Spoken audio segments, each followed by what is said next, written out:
Doctor Jose manual Delgado മനുഷ്യരെയും മൃഗങ്ങളെയും ഒക്കെ റിമോട്ട് കൺട്രോളർ കൊണ്ട് നിയന്ത്രിച്ച ഒരു ന്യൂറോ സയന്റിസ്റ്റ്.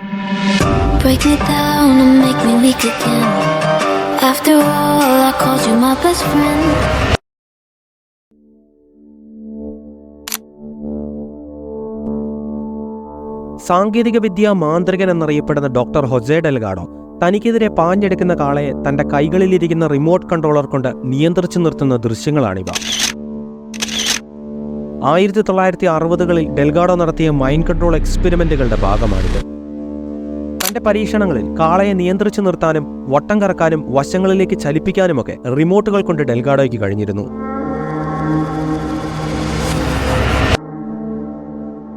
പരീക്ഷണത്തിന്റെ ആദ്യഘട്ടത്തിൽ ഇലക്ട്രോഡുകളുമായി ബന്ധിപ്പിച്ച റേഡിയോ ആന്റിനകൾ ശസ്ത്രക്രിയയിലൂടെ കാളയുടെ തലച്ചോറിൽ ഘടിപ്പിച്ചതിനാലാണ് പിന്നീട് തന്നെ കുത്തിമലർത്താനായി തനിക്കു നേരെ പാഞ്ഞെടുത്ത കാളയെ റിമോട്ട് കൊണ്ട് നിയന്ത്രിക്കാൻ ഡെൽഗാഡോയ്ക്ക് സാധിച്ചത്.